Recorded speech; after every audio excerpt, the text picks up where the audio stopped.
Today, we're diving into the shady side of gospel music with our countdown of the 15 worst jerks in gospel music history.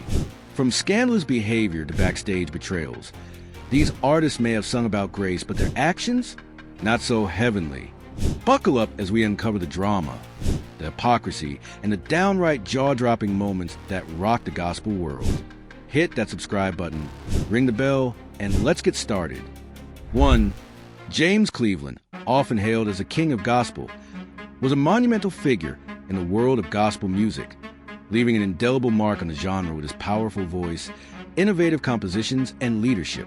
His contributions helped shape modern gospel music, and his influence extended far beyond the church, inspiring countless artists and listeners. However, despite his immense talent and impact, Cleveland's personal life and professional conduct were not without controversy, leading to a complex legacy that continues to spark discussion. One of the most significant controversies surrounding James Cleveland involved allegations of financial mismanagement within the Gospel Music Workshop of America, GMWA, an organization he founded in 1967. The GMWA was designed to nurture and promote gospel music, providing a platform for artists to collaborate and grow. However, over time, questions arose about how funds were being handled, with some members and critics accusing Cleveland of misusing resources or failing to maintain transparency. These allegations tarnished his reputation and led to debates about his leadership style, with some viewing him as overbearing or hypocritical in his role as a spiritual and organizational leader. In addition to financial concerns, Cleveland's personal life also became a source of scrutiny. Rumors of personal scandals, including allegations of inappropriate behavior, circulated within gospel music circles and beyond. While these claims were never fully substantiated, they contributed to a perception of Cleveland as a flawed figure whose private actions sometimes contradicted the moral and spiritual messages he preached through his music. This duality between his public persona and private life created tension and disappointment among some of his admirers. 2. Clara Ward, a gospel legend and leader of the famous Ward Singers, was a trailblazer in the genre, known for her powerful voice, dynamic stage presence, and innovative contributions to gospel music. Alongside her mother, Gertrude Ward, Clara helped elevate the Ward Singers to national prominence, blending traditional gospel with elements of showmanship that captivated audiences. However, her larger-than-life personality and approach to her career also earned her a reputation for having a diva-like demeanor, which sometimes led to criticism and tension within the group. One of the hallmarks of Clara Ward's performances was her penchant for extravagance. She was known for wearing lavish, eye-catching outfits, including elaborate gowns for stoles and glittering jewelry, which set her apart from many of her contemporaries in the gospel world. While this flair added to her star power and helped draw larger crowds, it also sparked debate among purists who felt that such displays were at odds with the humility and spiritual focus traditionally associated with gospel music. Critics argued that her emphasis on glamour sometimes overshadowed the message of the music itself. Behind the scenes, Clara's leadership style and business decisions reportedly caused friction with other members of the Ward Singers. There were rumors of disputes over money, credit, and the direction of the group, with some members feeling sidelined or undervalued. Clara's strong personality and desire to maintain control over the group's image and finances occasionally led to strained relationships, both within the ensemble and with others in the gospel community.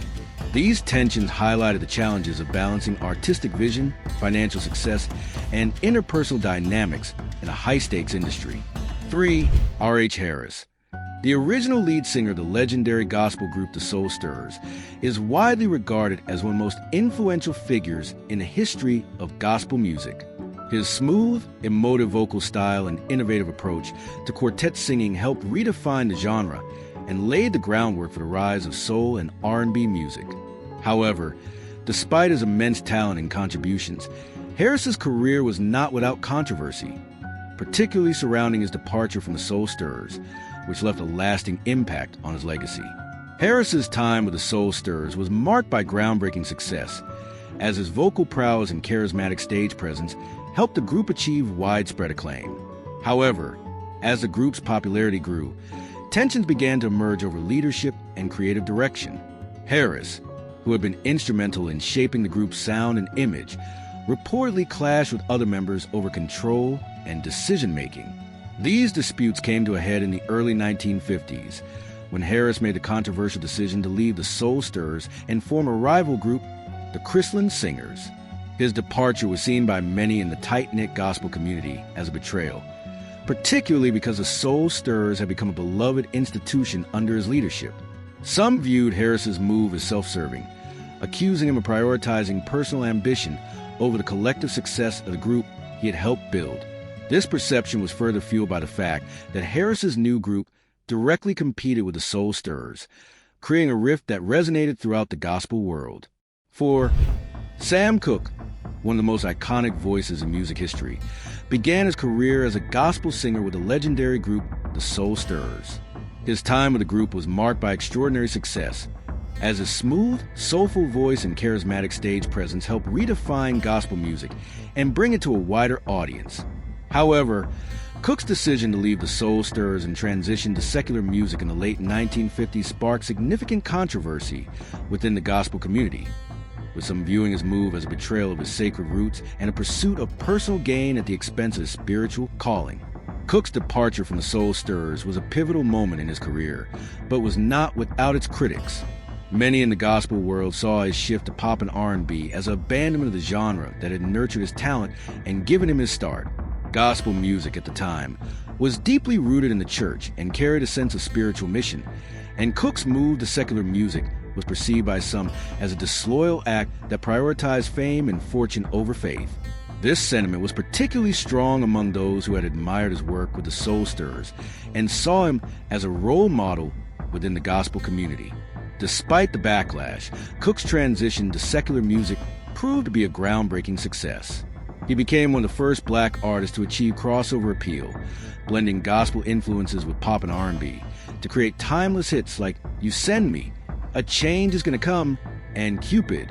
His music not only entertained but also addressed social issues, making him a voice for change during the civil rights era. While his gospel roots remained a foundational part of his artistry, his ability to transcend genres and connect with diverse audiences solidified his place as a trailblazer in the music industry. 5. Edwin Hawkins, best known for his groundbreaking hit, Oh Happy Day, is a pivotal figure in the history of gospel music. His innovative blend of traditional gospel with contemporary styles helped bring the genre to a broader audience, earning him international acclaim and commercial success. However, this very success also made him a controversial figure within the gospel community, as some peers and traditionalists viewed his approach as a departure from the sacred roots of the music, accusing him of commercializing gospel for personal gain. Oh Happy Day, released in 1969, was a cultural phenomenon, becoming one of the first gospel songs to cross over into the mainstream pop charts. Its infectious energy and modern production resonated with audiences worldwide, but success also drew criticism from those who felt that Hawkins had compromised the spiritual integrity of gospel music. Some in the traditional gospel community saw his work as overly commercial, arguing that it prioritized marketability over the genre's sacred mission. This perception was further fueled by Hawkins' willingness to embrace secular platforms and audiences, which some viewed as a betrayal of the church-centered ethos of gospel music. In addition to criticism over his musical style, Hawkins faced personal backlash from some peers who perceived him as aloof or opportunistic. As his fame grew, he began to distance himself from traditional gospel circles, focusing instead on expanding his reach and exploring new creative directions. This shift led to resentment among some who felt that Hawkins had turned his back on a community that had nurtured his talent. His success, while celebrated by many, also highlighted the tensions between tradition and innovation in gospel music, as well as the challenges of navigating fame and artistic integrity. 6. Thomas A. Dorsey, often hailed as a father of gospel music, is a towering figure whose contributions fundamentally reshaped the genre. His innovative blending of blues and sacred music created a new sound that resonated deeply with congregations and audiences, laying the foundation for modern gospel music. Classics like Take My Hand, Precious Lord, and Peace in the Valley remain staples in the gospel repertoire. and his work as a composer, pianist, and publisher influenced countless artists.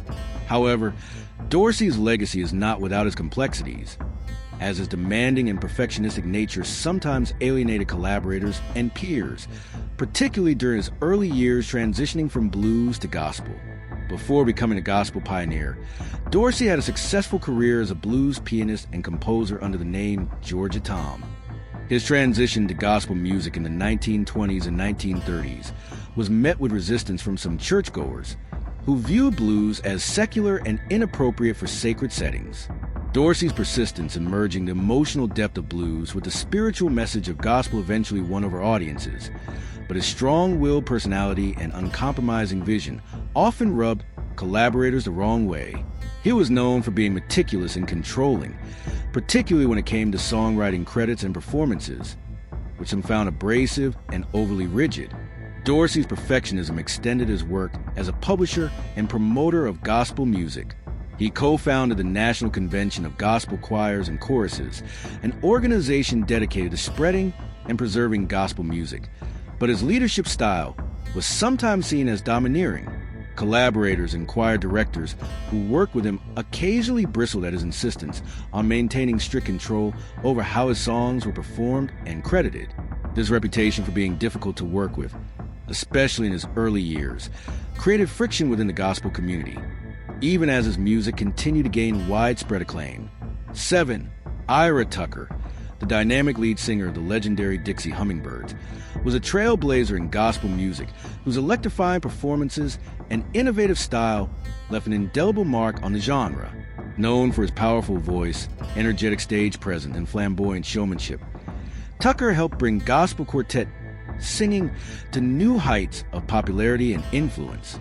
However, his larger-than-life personality and competitive nature also made him a polarizing figure within the gospel community, with some peers viewing his confidence as arrogance and his ambition as a source of friction. Tucker joined the Dixie Hummingbirds in 1938 and quickly became the face of the group, introducing a level of theatricality and emotional intensity that set them apart from other quartets. His ability to connect with audiences, combined with his willingness to push the boundaries of traditional gospel performance, earned him widespread admiration from fans. However, his outsized ego and desire to outshine other groups sometimes led to tension within the tight-knit world of gospel quartets. Tucker's competitive streak was well known, and his determination to make the Dixie Hummingbirds the best in the business occasionally rubbed peers the wrong way, with some viewing his confidence as overbearing or self-centered. Despite these criticisms, Tucker's contributions to gospel music were undeniable. He was instrumental in modernizing the quartet style, incorporating elements of R&B and soul into the Dixie Hummingbird sound and helping to bridge the gap between sacred and secular music. His influence extended beyond gospel, inspiring artists across genres, including secular stars like Jackie Wilson and James Brown, who admired Tucker's dynamic stage presence and vocal prowess. Tucker's ability to captivate audiences and his relentless drive for excellence cemented his status as one of gospel music's most iconic figures. To the light. 8. Mahalia Jackson, often referred to as the Queen of Gospel, is one of the most revered figures in the history of gospel music. Her powerful, soul-stirring voice and unwavering commitment to her faith made her a global icon, and her recordings of classics like Move On Up a Little Higher and How I Got Over remain timeless. Jackson's influence extended beyond music. She was a prominent figure in the civil rights movement, using her platform to advocate for justice and equality. However, despite her immense popularity and respect, Jackson was known for her strong principles and uncompromising nature, which sometimes led to clashes with promoters, fellow artists, and industry professionals. One of the hallmarks of Mahalia Jackson's career was her steadfast refusal to perform secular music, a decision rooted in her deep religious convictions. While this commitment earned her admiration from many in the gospel community, it also created challenges in her professional relationships. Promoters and producers often pressured her to cross over into pop or jazz to reach a wider audience, but Jackson remained resolute, insisting that her music serve a higher purpose. This unwavering stance sometimes led to conflicts, with some viewing her as stubborn or difficult to work with. However, for Jackson, it was a matter of integrity, and she believed that compromise of her values would betray both her faith and her audience. Jackson's strong personality and high standards also extended to her business dealings. She was known to be meticulous about contracts and performances, demanding fair treatment and respect for her artistry. While this approach helped her maintain control over her career and protect her legacy, it occasionally caused friction with promoters and collaborators who found her demands challenging. Her reputation for being tough in negotiations was balanced by her generosity and dedication to her craft, but it nonetheless contributed to perception of her as a formidable and sometimes uncompromising figure. 9. Andraé Crouch, a trailblazer in modern gospel music, is celebrated for his innovative approach to blending gospel with contemporary styles, including pop, R&B, and jazz.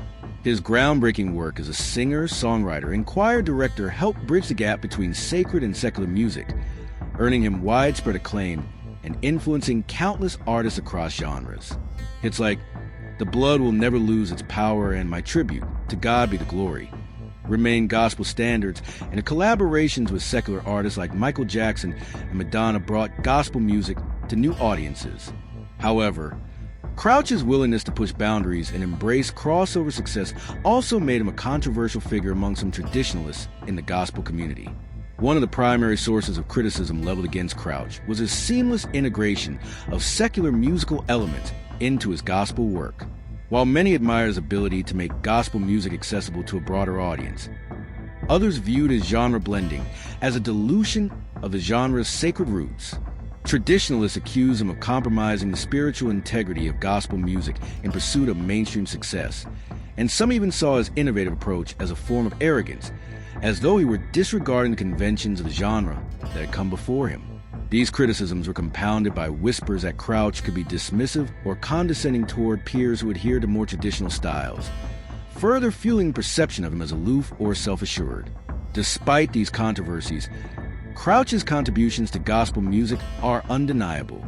His ability to infuse gospel with contemporary sounds not only expanded the genre's reach, but also paved the way for future artists to experiment with new styles and expressions. Crouch's work as a choir director and mentor also left a lasting impact, as he nurtured a new generation of gospel artists and musicians. His influence extended beyond music, as he used his platform to advocate for racial reconciliation and unity within the church, reflecting his deep commitment to his faith and his belief in the power of music to bring people together. 10. Marvin Winans, a member of the renowned Winans family gospel dynasty, is a celebrated figure in the world of gospel music. As part of the Grammy Award-winning group The Winans and later as a solo artist, Marvin has contributed significantly to the genre with his smooth vocals, heartfelt lyrics, and dynamic performances. Alongside his siblings, he helped bring gospel music to a broader audience, blending traditional gospel with contemporary R&B influences. However, Marvin's career has not been without controversy, and his involvement in high-profile personal disputes has, at times, overshadowed his musical achievements and led to criticism from some quarters. One of the most publicized incidents in Marvin Winans' life was a legal battle over child support, which drew significant media attention and sparked debate within the gospel community. The case, which involved a paternity suit and allegations of unpaid child support, painted a less than flattering picture of Marvin's personal life. For some fans and critics, this legal dispute was seen as a contradiction to the values of faith, integrity, and family that he and the Winans family had long championed in their music. The situation led to accusations that Marvin was prioritizing fame and personal interests over the moral principles he professed, tarnishing his image in the eyes of some. Despite these controversies, Marvin Winans has continued to be an influential figure in gospel music and ministry. As the pastor of Perfecting Church in Detroit, he is focused on spiritual leadership and community outreach, striving to make a positive impact beyond his music. His ability to balance his roles as an artist, pastor, and public figure has earned the respect from many, even as his personal struggles have served as a reminder of the complexities and challenges faced by those in the spotlight. 11. Kirk Franklin is one of the most influential and groundbreaking figures in contemporary gospel music, known for his innovative fusion of gospel with hip-hop, R&B, and pop. With hits like Stomp, Imagine Me, and Smile, Franklin has brought gospel music to mainstream audiences, earning numerous awards and accolades while inspiring a new generation of listeners. His bold, unapologetic approach to music and ministry has made him a trailblazer, but it has also sparked controversy, as his brash personality and occasional public disputes have led some to label him as cocky or confrontational. One of the most notable examples of Franklin's contentious relationships within the gospel community was his highly publicized fallout with the Stellar Gospel Music Awards. Franklin has been critical of the awards show, accusing it of favoritism and a lack of transparency in its selection process. His decision to boycott the Stellar Awards and speak out against its practices drew both support and criticism, with some applauding his willingness to challenge the status quo and others viewing his actions as divisive or self-serving. These incidents have contributed to a perception of Franklin as outspoken and unafraid to ruffle feathers, even within the gospel world. 12. Albertina Walker, revered as a queen of gospel, was a towering figure in the world of gospel music, known for a powerful voice, commanding stage presence, and unwavering dedication to the genre. As the founder and leader of the legendary group The Caravans, Walker played a pivotal role in shaping the sound and direction of gospel music during its golden age. The Caravans became a launching pad for some of the most iconic voices in gospel, including Shirley Caesar, Inez Andrews, and Dorothy Norwood. However, Walker's leadership style, while effective in maintaining the group's success, was not without its controversies, as tensions over billing, pay, and creative control occasionally surfaced, revealing a more domineering side to her personality. One of the most notable conflicts within the Caravans involved Shirley Caesar, who joined the group as a young singer and quickly rose to prominence. Caesar's talent and charisma made her a standout member, but her growing popularity reportedly led to tensions with Walker over billing and compensation. Some accounts suggest that Walker, as the group's leader, was protective of her position and wary of sharing the spotlight, leading to disagreements about how credit and resources were distributed. These tensions eventually prompted Caesar to leave the Caravans and pursue a successful solo career, though she has always spoken respectfully of Walker and credited her with being a mentor and trailblazer. Walker's leadership style was characterized by a strong sense of discipline and a commitment to excellence, qualities that helped the Caravans achieve remarkable success. However, her insistence on maintaining control over the group's direction and her sometimes stern demeanor could be perceived as domineering by those who worked with her. While her approach ensured the group's cohesion and professionalism, it also highlighted the challenges of balancing artistic vision with the needs and aspirations of individual members. Despite these complexities, Albertina Walker's legacy as the Queen of Gospel remains untarnished. Her contributions to the genre, both as a performer and as a mentor to future stars, are immeasurable. Songs like Lord Keep Me Day by Day and Please Be Patient With Me continue to inspire and uplift audiences, and her influence can be heard in the work of countless artists who followed in her footsteps. Walker's story is a testament to the power of leadership, vision, and determination, even as it underscores the challenges and sacrifices that come with being a trailblazer in a competitive and demanding industry. 13.